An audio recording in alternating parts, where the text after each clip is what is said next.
all my life. Been grinding all my life. Sacrifice, hustle paid the price. Want a slice, got to roll the dice. That's why all my life I've been grinding all my life. Look, all my life, been grinding all my life. Sacrifice, hustle paid the price. Want a slice, got to roll the dice. That's why all my life I've been grinding all my life. Look.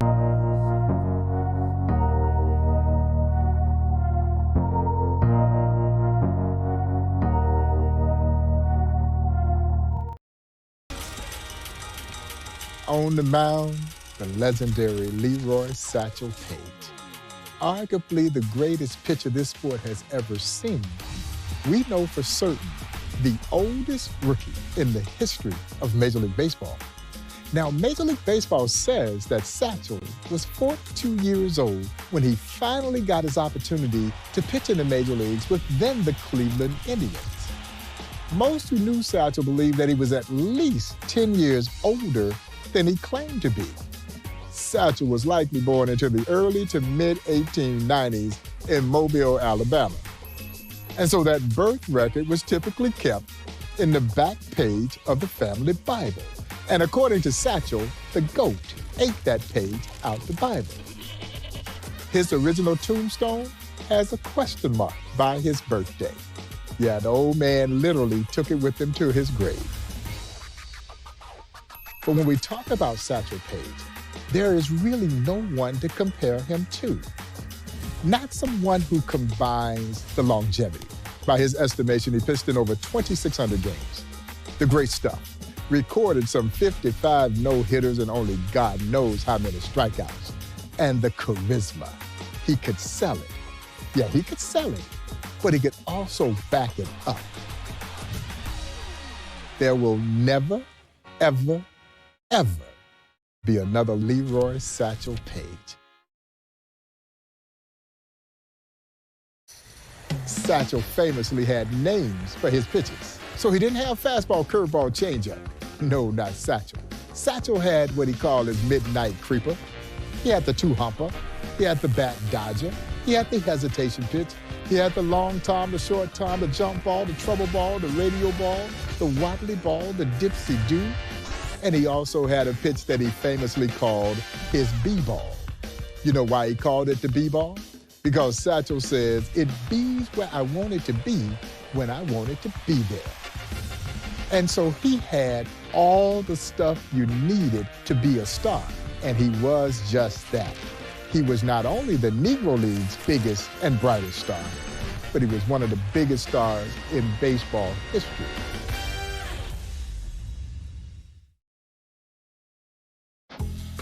They clocked Satchel Paige unknowingly in a ball game in Griffith Stadium in D.C. Satchel retires aside, and the kid from the military comes over. Mr. Paige, we clock your fastball at 105 miles per hour. Satchel looks at the kid. He says, son, I wish I'd known you were timing me. I could have thrown harder than that. Yeah, you'll hear from the old Negro League players who saw Satchel in his prime that if anyone tells you they saw his fastball in the hitting zone, they're lying. Yeah, you might have seen it leave his hand, but by the time it got there to home plate, it literally was about the size of an aspirin tablet. What really made Satchel so special was 105 with pinpoint control. He could put it exactly where he wanted to put it, and I'm not talking about just throwing strikes. The catcher set the target. He hit the target. He didn't miss. You see, he didn't warm up in the bullpen like most pitchers do, throwing to the catcher across home plate. You know what Satchel would use? A stick of foil chewing gum wrapper. The catcher would sit the chewing gum wrapper on top of home plate. And wherever the catcher moved the chewing gum wrapper, Satchel right over the top of that chewing gum wrapper. And as Satchel would say, he'd work both corners of that chewing gum wrapper. He was absolutely uncanny.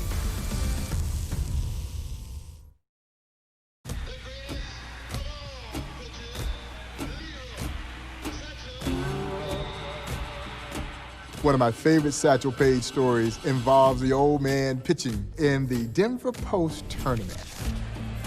They're playing an all-white semi-pro team. The first kid from the semi-pro white team gets into the batter's box. Satchel throws him a fastball. He dribbles it down the third base line. It stays fair. The kid beats it out, gets an infield hit. Well, about that time, one of the kids from the opposing team steps into the dugout steps and says, "Let's beat him. He ain't nothing but an overrated darky." Well, Satchel Paige had a nickname for everyone. His nickname, famously for the legendary Buck O'Neil, was Nancy. That's a whole nother story. But anyway, Satchel looks over at first base and he says, "Nancy, did you hear that?" Buck said, "Yes, Satchel, I heard him." He said, "Nancy, bring him in." So Buck turns and motions for the outfield to take a couple of steps in. Satchel looks over at first base. He says, "Nancy, bring him all the way in." Honest to God's truth. There were 7 guys kneeling around the mound.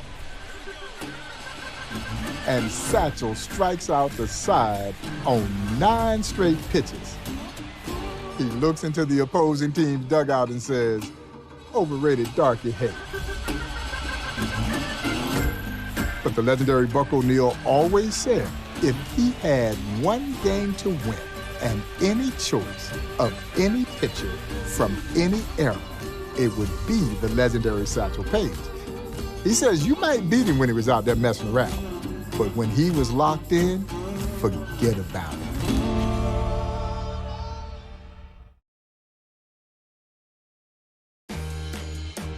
Now, Major League Baseball says that Satchel was 42 years old when he finally got his opportunity to pitch in the major leagues in 1948 with the Cleveland Indians. He, along with Larry Doby, would help Cleveland win the last World Series at that time that Cleveland had won. Many thought Satchel should have been named Rookie of the Year. He goes 6-1 with a 2.4 ERA his rookie season at age 42, which means he might have been closer to 52. And in comes Cleveland's ageless Satchel Paige to mount the mound for the Tribe.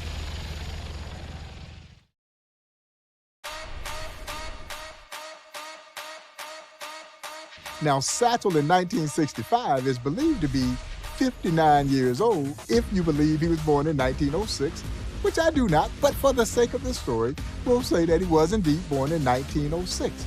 He pitches 3 shutout innings against the Boston Red Sox, giving up only 1 hit in those 3 innings. Great trivia question. Who got that lone hit off of Satchel? The legendary Carl Yastrzemski. Yaz. Yaz gets a double against the old man. Satchel leaves him at third and shut down everybody else over 3 of the most remarkably pitched innings in baseball history. And they were all turning, going back into the dugout in utter disbelief that they couldn't hit that old man. Without question, Satchel Paige was the Negro League's biggest and brightest star. The man would ride into towns, and the entire towns would shut down to watch him pitch.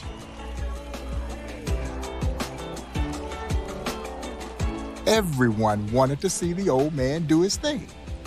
Was he a little bit disheartened when he wasn't the first to break baseball's color barrier? Of course he was, because in many ways, he was the Negro Leagues. And I'm not sure there's any more lore or legend surrounding any one athlete. Perhaps it's because we don't really know how old he truly was, and because he dazzled us for decades. By the time he ended his career, he was either 59 or maybe 69 years old, and he was still getting it done. Only the immortal Leroy Satchel Paige.